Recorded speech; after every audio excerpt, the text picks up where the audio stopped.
비유로 그들에게 말하여 이르시되 한 부자가 그 밭에 소출이 풍성하매 심중에 생각하여 이르되 내가 곡식 쌓아둘 곳이 없으니 어찌할까 하고 또 이르되 내가 이렇게 하리라 내 곡간을 헐고 더 크게 짓고 내 모든 곡식과 물건을 거기 쌓아두리라.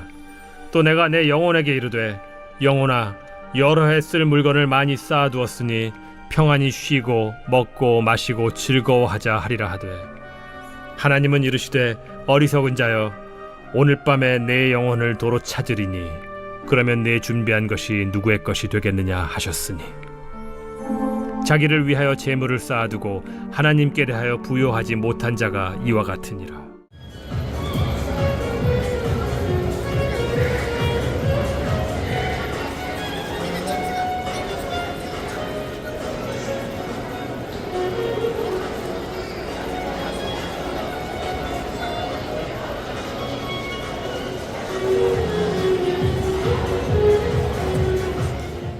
어리석은 부자 비유, 참된 부요를 하늘에 쌓아놓는 천국 백성들.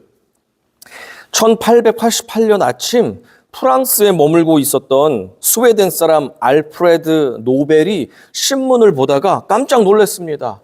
왜냐하면 신문에 부고 기사가 있는데 자신이 죽었다고 기사가 나왔기 때문입니다. 이렇게 기사가 써 있었다고 합니다. 죽음의 상인 마침내 사망하다. 전보다 더 빨리 더 많은 사람을 죽이는 방법을 찾아내 부자가 된 인물 알프레드 노벨 박사가 어제 세상을 떠났다라는 기사를 살아있는데 본 거예요. 황당하죠?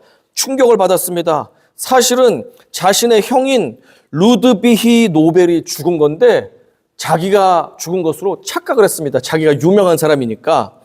노벨은 충격을 받고 말았습니다.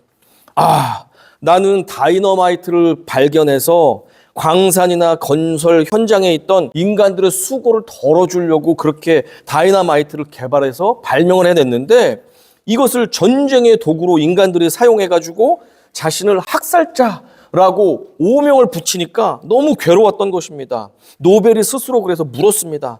나는 죽은 뒤에 정말 이런 괴물로 사람들에게 기억될 것인가?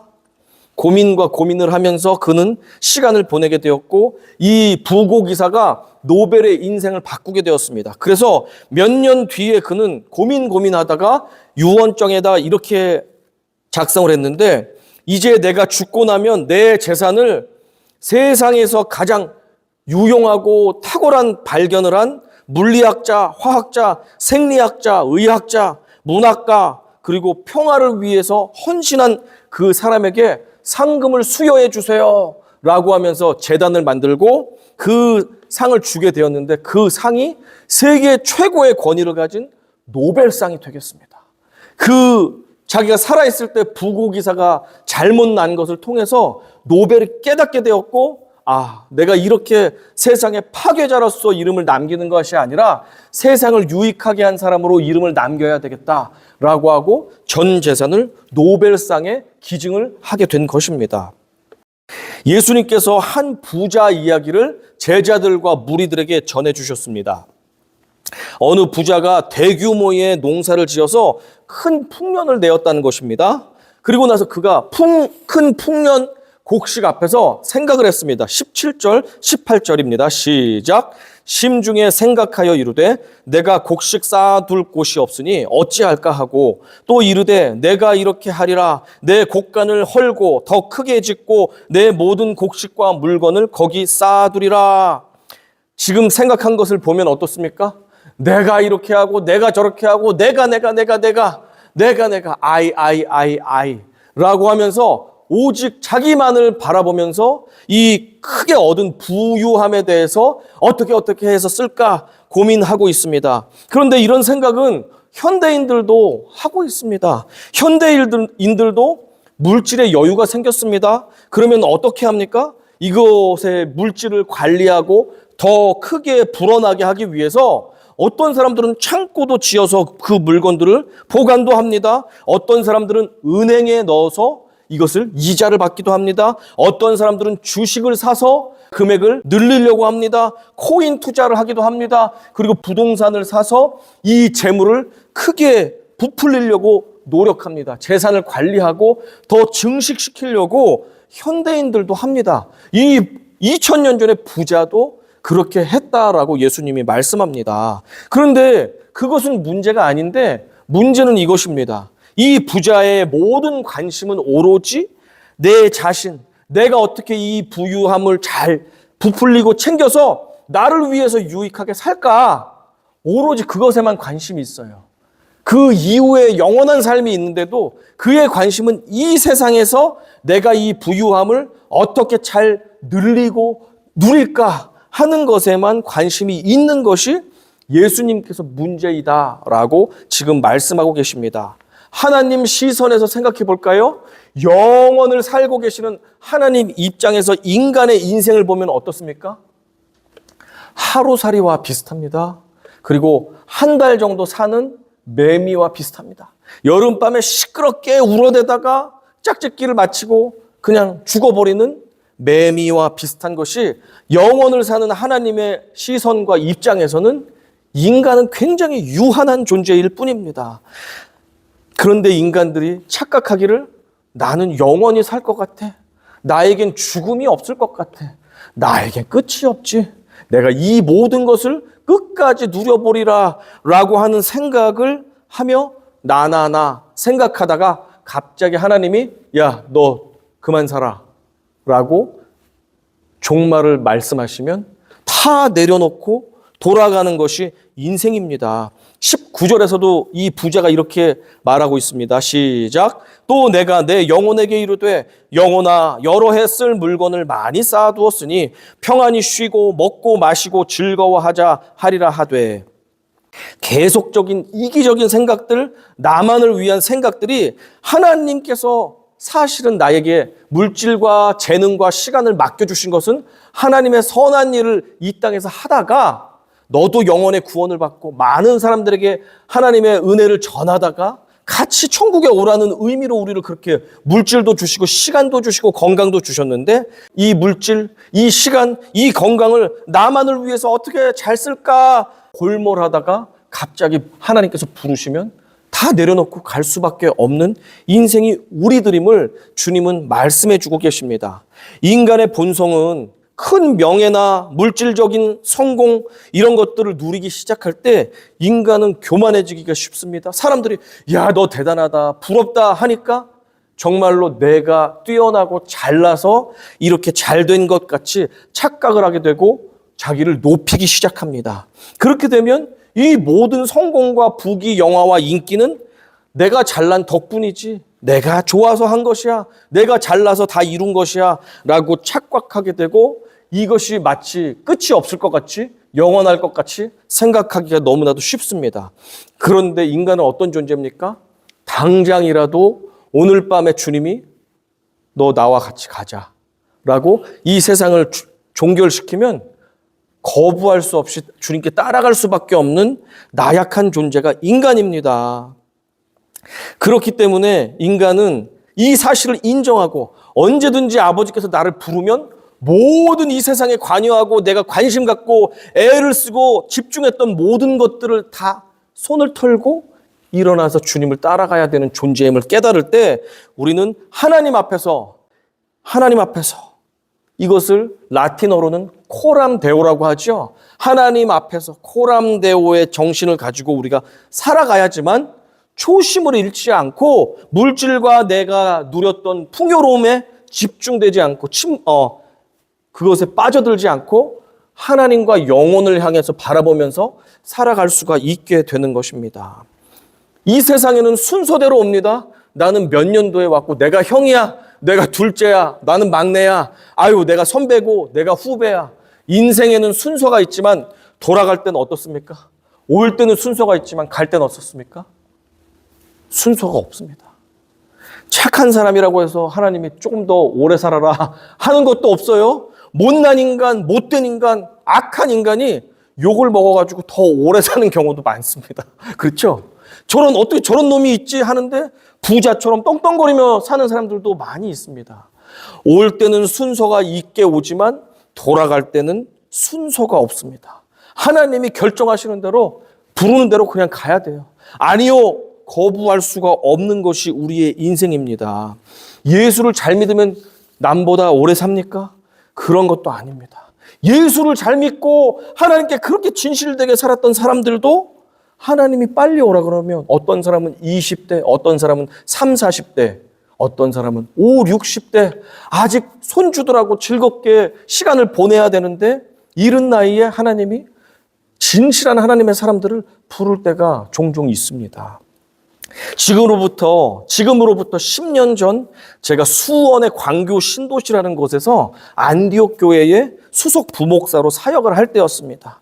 지금도 잊을 수 없는 한 여집사님이 계신데 그 여집사님은 교회에 그 사역들이 많이 있었습니다. 신도실에서 성도들도 많았고 행사들도 많았고 여러 가지 일들이 많았는데 이 집사님은 교회 일을 마치 자기 일처럼 섬기던 헌신된 그리스도인이었습니다. 그리고 그녀는 음악적인 재능이 있었습니다. 그래서 클래식 음악을 하셨는데 교회 예배에서도 오케스트라를 창설해서 예배 연주도 해주시고 또 지역사회에 무료로 연주 또 콘서트를 열어서 많은 사람들을 초청하고 복음도 전하고 이런 일들을 하셨습니다. 저희 딸도 이 선생님한테 바이올린도 무료로 배우면서 그렇게 자기의 재능을 희생하고 나눠주던 그런 사람이었습니다. 그리고 그녀는 이제 캐나다로 이민 준비를 다 끝나고 이제 집 정리하고 여러 가지 물건을 정리하고 캐나다로 출국할 날짜를 이제 계산하고 있던 상황이었습니다. 그런데 아파서 병원에 갔더니 그녀에게 혈액암이라는 진단이 떨어졌습니다. 40대 그녀가 초반이었는데 혈액암이라는 것입니다. 금방 요즘에는 의술이 좋아서 금방 치료될 수 있어 라고 하고 병원에 입원했는데 1년 동안 입원해서 치료를 했습니다. 제가 계속해서 그 병원의 성도들과 가서 기도하고 간절히 진짜 하나님께 은혜를 구했습니다. 아이들도 초등학교, 중학교, 어린애들 어떻게 하나님 다른 사람들은 모르겠는데 이 집사님만큼은 하나님께 진실되게 섬겼는데 어떻게 이런 고난이 있습니까? 우리가 같이 울면서 기도를 했습니다. 1년 동안. 그런데 결국에는 그녀가 하나님의 부름을 받고 하늘나라를 가게 되었습니다. 제가 이분과 같이 오케스트라 사역도 담당을 했고 그리고 그녀의 모든 신방을 제가 맡아서 했었고 돌아가셔서 입관하고 그리고 발인하고 장지에까지 드리는 그 모든 과정, 장지에 묻어드릴 때까지 제가 전담해서 장례식을 집관을 했거든요. 제가 그냥 남 같지가 않고 정말 가족 같고 누나 같은 그런 성도님이 돌아가시는 그 과정을 제가 지켜보면서 하나님의 부르심에는 이제 천국으로 부르시든지 심판으로 부르시든지 하나님께서 부르실 때는 누구도 거부할 수가 없구나. 아무리 착하게 살고 예수님을 잘 믿고 그렇게 누구보다 희생적으로 섬겼던 그리스도인도 젊다고 더 있으라고 하지 않으시는구나 라는 것을 굉장히 깨달은 적이 있습니다. 그때 그녀가 정말로 죽는 것이 너무나도 싫으셨는데 그 가장 큰 이유가 무엇이었냐면 아직 엄마 손길이 필요한 초등학생, 중학교 아이들 걔네들을 두고 갈 수가 없어서 끝까지 살려고 포기를 안 하시더라고요. 정말로. 호스피스에 가셔도 나는 살 수 있어 하나님 생명을 주세요. 돌아가시기 하루 전까지도 그렇게 우리가 눈물로 기도하고 다음 날 도저히 이것이 안 되는구나를 깨닫고 그녀가 잠도 못 주무시면서 고통이 너무 심해서 진통제를 맞아도 고통을 견디지 못하면서도 두 아들을 놓고 갈 수가 없는 그 마음, 그리고 나서 마지막 날에 하나님께 아이들을 맡기고 그리고 죽음을 받아들이시고 하늘나라 가셨습니다. 그 모든 과정을 보면서 나의 삶도 하나님이 부르시기로 택하시면 하나님의 시간에 하나님은 우리를 불러가실 수밖에 없구나라는 것을 그때 완전히 깨닫게 되었습니다. 하나님께서 부르실 때는 실수가 없으시다. 우연도 없으시다. 하나님은 그녀가 40대건 50대건 80대건 하나님의 타이밍에 맞게 우리는 이해가 안 돼도 부르신다는 사실입니다. 그럼에도 불구하고 하나님 우리에게 말씀하십니다. 너는 너를 위해서 이 세상에 쌓아놓지 말고 천국을 위해 쌓아놓으라. 그녀는 진정으로 이 땅이 아닌 천국을 위해서 쌓아 놓았거든요.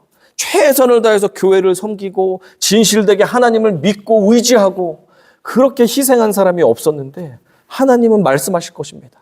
그래, 너는 너를 위해서 이 세상에 쌓지 않고 내 나라를 위해서 풍성하게 쌓고 왔구나. 그래, 잘했다. 라고 칭찬하시며 맞아주셨을 것입니다.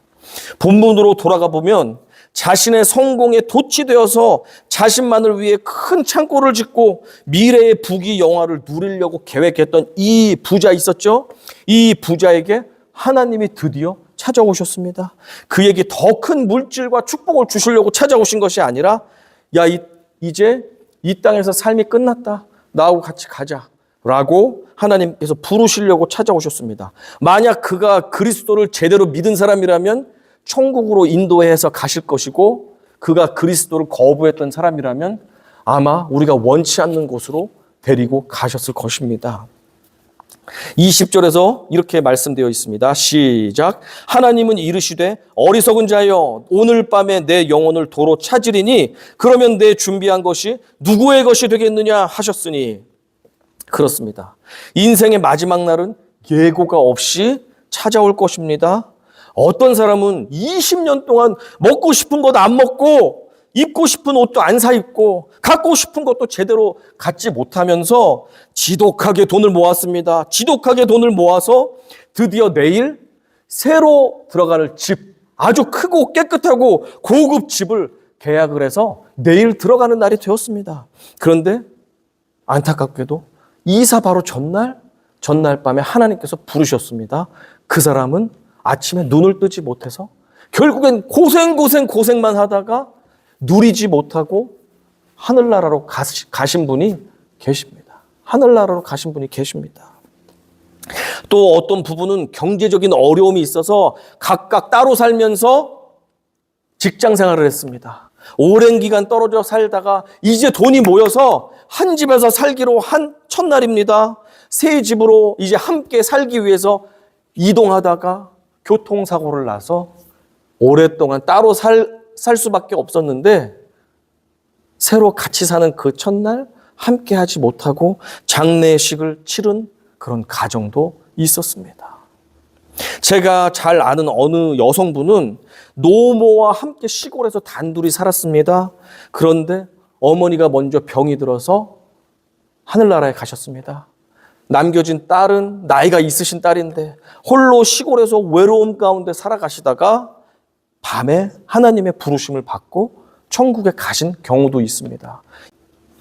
여러분, 만약 내가 갑자기 이 세상을 떠나게 된다면 내가 그렇게 아끼고 애지중지했던 그 물건들과 보화와 내가 계획했던 모든 프로젝트들과 내 사업장과 모든 것들은 그 다음에 누구의 것이 되겠습니까? 내가 손을 털고 어딘가로 가게 되면 내가 애지중지했던 그 모든 것은 누구의 것이 됩니까? 야고보는 우리에게 그래서 경고하고 있습니다. 들으라, 너희 중에 말하기를 오늘이나 내일이나 우리가 어떤 도시에 가서 거기서 1년을 머물며 장사하여 이익을 보리라 하는 자들아, 내일 일을 너희가 알지 못하는도다. 너희 생명이 무엇이냐? 너희는 잠깐 보이다가 없어지는 안개니라. 멀리서 찾을 것이 없습니다. 저희 6 식구 이야기를 여러분들도 아시지 않습니까? 비자에 문제가 생겼고 새 비자를 이제 신청했고 새로운 좋은 후원자가 나타나서 우리를 도울 수 있게 되었지만 변호사 조언에 따라서 비자가 이제 곧 나오니까 잠깐만 한국에 들어갔다 나오면 그 새 비자를 갖고 들어오세요 라고 해서 저희는 5월 달이니까 여름 옷만 챙겨가지고 나갔습니다, 한국에. 그런데 어떻게 됐습니까? 2번의 겨울을 나야 돼가지고 겨울 패딩, 긴 바지, 두꺼운 내복까지 다 준비해서 2년의 겨울을 2년이라는 시간, 25개월의 시간을 보내고 그리고 나서 은혜 가운데 뉴햄프셔에 돌아올 수가 있었습니다. 어느 누가 자신의 내일, 자신의 한 달 뒤, 나의 1년 뒤를 보장하고 장담할 수가 있습니까? 어떻게 될 줄 알고요? 갑자기 무슨 일이 일어날 줄 알고 내가 1년 뒤를 장담할 수가 있습니까? 이처럼 인간은 내일을 장담할 수 없는데도 많은 사람들은 이 땅에서의 부요를 쫓고 그것을 쌓아놓는 일에 지나치게 몰두하기도 합니다. 예수님 믿는 사람들도 그런 경우들이 있습니다. 예수께서 지금 말씀하고 계십니다. 너희는 너희 자신을 위해 이 땅에 보화를 쌓지 말아라. 너희는 영원한 내일을 위해서 천국의 보화를 쌓아라. 주님은 이 어리석은 부자처럼 자신의 영원한 미래를 준비하기 위해 하나님과의 친밀한 관계에는 관심이 없고 당장 먹고 마시고 소유하는 즐거움에 빠져서 하나님과의 미래를 준비하지 못하는 오늘날의 우리들에게도 경고를 하고 계신 말씀입니다. 만약 내가 너를 내일 부르러 온다면 내가 이 땅에서 그토록 애지중지하던 그 모든 것들은 누구의 것이 되겠느냐? 생각해 보세요. 여러분이 아끼던 모든 것들은 여러분이 주님의 부르심을 받은 그 순간 이후로 누구의 것이 되겠습니까? 생각해 보십시오. 이 질문은 오늘날의 현실 세계에서도 그대로 나타나는 사실입니다. 세계적인 가수 중에 프린스라는 가수가 있었습니다. 그는 갑작스러운 사망을 했는데 유언장을 쓰질 않았습니다. 그에게 재산이 1억 6천만 달러가 되는 재산이 있었습니다. 천문학적인 재산이죠. 그 재산이 있었는데 6년 동안의 법정 분쟁에 휘말리게 되었습니다. 부인과 자식이 없었던 그에게는 친누나가 1명밖에 없었고 배다른 형제가 5명이 있었습니다. 그뿐 아니라 45명의 사람들이 자신들도 상속인이라면서 소송을 걸게 되어서 이 소송이 6년 동안 길어지게 되었습니다. 결국 그의 엄청난 유산의 절반은 변호사비와 세금으로 없어지게 되었고 나머지 돈도 원치 않는 사람들의 주머니 속에 들어가게 되었습니다. 세계 최고의 부자였던 하워드 휴즈라는 사람이 있었는데 그는 말년에 결벽증과 강박 장애가 심해지면서 말년을 은둔자로서 살게 되었습니다. 사망 당시 그의 모습이 너무나도 초라해서 FBI가 지문을 대조해야 될 정도로 이 사람이 정말 백만장자, 억만장자 하워드 휴즈 맞아? 그럴 리가 없는데 너무나도 초라한 몰골로 인해서 지문 대조를 할 정도였다고 합니다. 그의 머리카락과 손톱은 깎지도 않은 상태였고 약물 남용으로 인해 몸이 극도로 쇠약해진 상태였습니다. 그의 재산을 노리던 수백 명의 가짜 상속자들이 등장해서 7년 동안이나 이 소송을 했다고 합니다. 끝내 재산은 엉뚱한 사람들의 손에 들어가게 되었습니다. 여러분 잘 아는 마이클 잭슨 얼마나 부자입니까? 세계 최고의 가수였죠. 얼마나 부자입니까? 그의 유산 역시 싸움과 미움의 씨앗으로 남게 되었습니다. 평생 쌓아놓은 그의 부는 그의 죽음 이후로 그냥 형제 가족들 간의 재산 다툼으로 이어지게 되었습니다. 이러한 모든 사례들이 예수님의 말씀을 증명하고 있습니다. 자기를 위하여 쌓아둔 재물은 결국 남의 손에 들어가게 될 것이다. 주님은 확실히 말씀하고 계십니다. 어리석은 부자는 이 땅에서만 부요함을 쌓았고 천국을 바라보지 못했습니다. 그 부요함은 그를 지켜주지 못했습니다. 그의 영혼이 하나님과 마주하는 순간 그는 그가 쌓아놓은 창고에 쌓아놓은 모든 부귀 영화를 하나도 동전 하나도 들고 다음 세상으로 가지 못했습니다. 반면에 온 우주의 주인이신 예수님은 자신의 생명을 다 내어주시면서 우리에게 영원을 보장해 주셨습니다. 우리가 하나님께 부요한 사람이 되도록 하늘의 문을 열어주셨습니다. 그러므로 진실로 하나님을 경외하는 성도들은 하늘나라에 결코 들어갈 수 없는 이 땅의 부요를 세상에서 쌓다가 오지 말고 이 땅의 부요를 하늘나라를 쌓는 일에 보탬이 될 수 있는 일에 아름답고 지혜롭게 사용하실 수 있기를 간절히 축원합니다. 예수를 알아가고 예수님의 뜻에 순종하고 그분께서 맡겨주신 부요함을 함께 나누면서 영혼을 준비하는 것을 주님은 원하고 계십니다. 그렇게 하늘에 소망을 두고 우리의 부요함을 하늘에 쌓는 사람들은 주님께서 우리를 부르시는 그날 이 세상에 멸망당할 사람들과는 전혀 다르게 두려움과 요동함 없이 기쁨으로 주님을 따라서 천국문 안으로 들어갈 수 있습니다. 오늘 이 말씀 앞에서 우리가 결단하기를 원합니다. 주님, 저는 이 땅이 아니라 하늘의 부요를 쌓는 사람으로 살기를 원합니다. 주님, 저에게 맡겨주시는 모든 것들을 나의 나라가 아니라 주님의 나라를 위해서 사용하여 주시옵소서.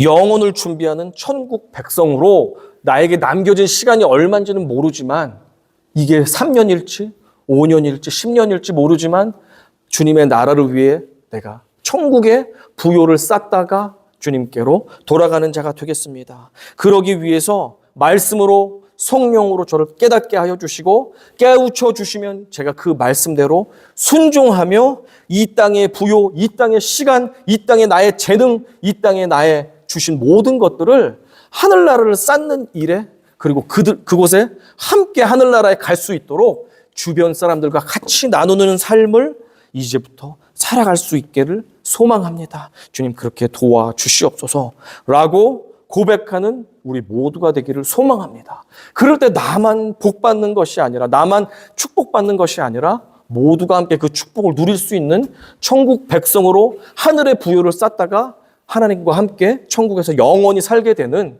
주님께서 칭찬하시는 하늘의 부요 쌓는 천국 백성들이 될 줄로 확신하며 소망합시다. 아멘.